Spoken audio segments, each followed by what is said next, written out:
So mga kanyusi, kayo po ay nakatutok na sa opinion mo, opinion ko. Kasama niyo po Darlene Olanyo.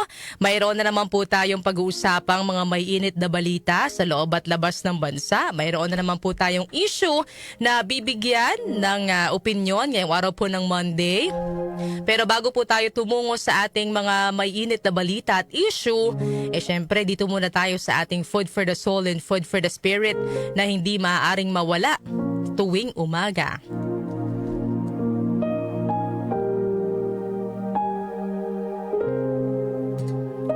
Alam niyo po ba mga kanyusik na ang tanging ibon na naglalakas loob umatake sa agila ay ang uwak? Pero alam niyo rin po ba na ang agila po ay hindi lumalaban sa tuwing aatakihin siya ng agila? At ang aksyon po na ito na agila ay may mahalagang aral na nais pong iparating sa atin. Sa tuwing aatakihin ng uwak ang agila, ang ginagawa po ng uwak ay dumadapo ito sa likod ng lumilipad na agila at paulit-ulit na tinutuka ang likod nito. Sa parte naman po ng agila, syempre nakakainis at nakakadistract at nakakaistorbo po yung ginagawang ito ng uwak.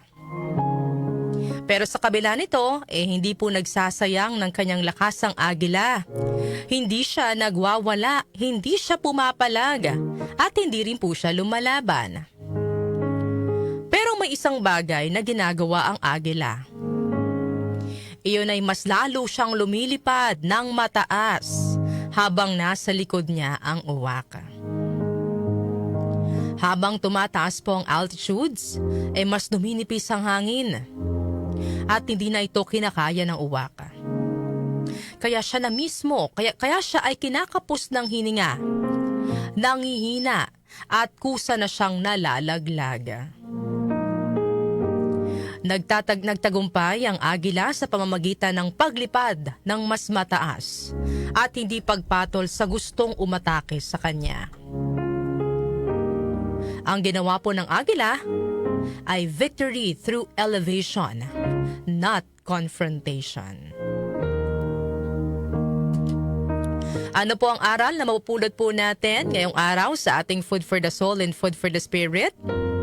Number 1, huwag po nating sayangin ng oras natin sa mga taong gaya ng uwak, no? Sa buhay po natin, talagang maraming gaya ng uwak.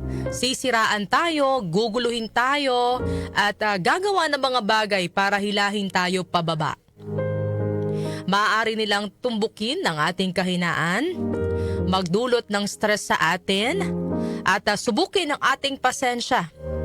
Ngunit ang mahalaga, gaya po ng agila, huwag tayong magpaapekto at huwag po nating sayangin ang ating lakas sa pakikipagtalo o pagpatol sa kanila. Sa halip, ituon po natin ang ating energy sa pag-angat, sa pag-abot ng mas mataas na pangarap at sa paggawa ng mas makabuluhang bagay. Number 2 po na aral na maaari po nating mapulot sa ating Food for the Soul and Food for the Spirit. Kailangan nating matutunan ng Art of Deadma. Ito po yung dapat nating matutunan para maiwasan po nating ma-stress at maapektuhan sa mga nakakainis na sitwasyon at tao na nai-encounter po natin sa araw-araw. In short, deadma lang, walk away sa mga nakakainis na tao. Kung may narinig kang pangit o nakakagalit, walk away. Hayaan nyo lang po siya. Huwag nyo po silang pansinin. Hayaan nyo lang sila na siraan ka. Your values does not depend on what people say. It depends on what you think of yourself. Kung ayaw mo pong madeds, yan, na dahil sa mga katakot-takot na bagay na nagpapakulo ng dugo po ninyo, dapat po nating matutunan ang Art of Deadma. Isa pa pong aral na matututunan po natin sa ating Food for the Soul ngayong araw ay ang sekreto po ng tagumpay ay elevation, not confrontation. Sa halip na patulan ang mga basher, ang mga naninira, ang dapat po nating gawin ay mas lalo pang lumipad ng mas mataas. Mas lalo pang magsikap, ayan, para maabot po natin ang ating mga goals sa buhay. Sa ganitong paraan, mapapatahimik po natin yung mga naninira sa atin. Mapapahiya yung mga umaatake sa atin dahil hindi nila kayang sabayan ang taas ng ating narating. Ika nga, kill them with your success. Hayaan mo ang iyong mga nagawa, ang mga bunga ng iyong pagsisikap at ang taas ng iyong nararating ang siyang pinakamabisang sagot sa lahat po ng kanilang batikos sa iyo. Kaya mga kanyusik, ano po yung ginagawa ninyo sa tuwing nakaka-encounter kayo ng mga taong naninira sa inyo? Ayan, kung kayo po ay mayroong gustong idagdag sa ating pong Food for the Soul and Food for the Spirit ngayong araw, maaari nyo po yan ipadala sa atin 0929-321-8738 at syempre pwede rin po kayong mag-comment sa ating Facebook Live at sa ating YouTube channel. Ang ating pong verse of the day ay Isaiah chapter 40 verse 31. But those who hope in the Lord will renew their strength. They will soar on wings like eagles.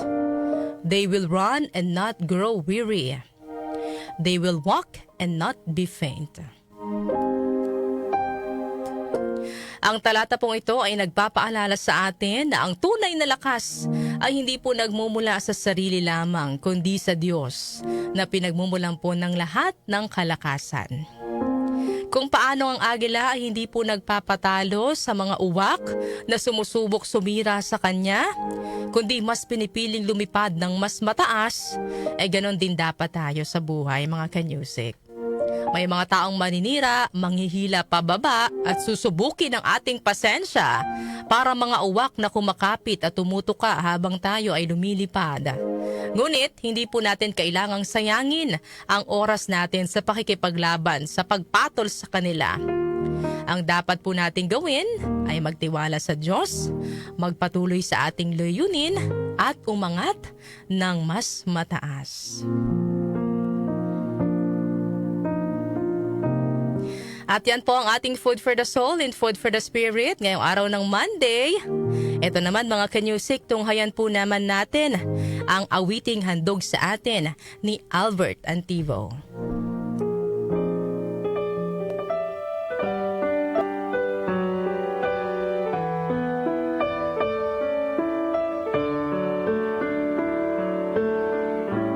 Take and receive, my liberty. Take all my will, my mind, my memory, all things I hold, and all I own are thine. Thine was the gift to thee. I all resign. Do thou direct, yea, govern all and say, do what thou wilt command, and I wait only thy grace, thy love on me bestow. These make me rich, all else will I forgo. Do thou direct,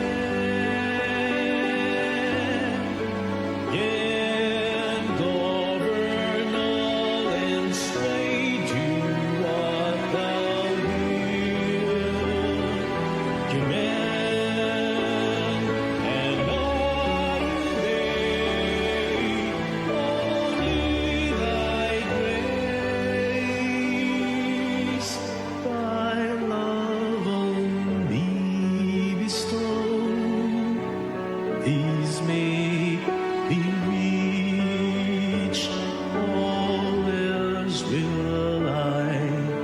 forgo.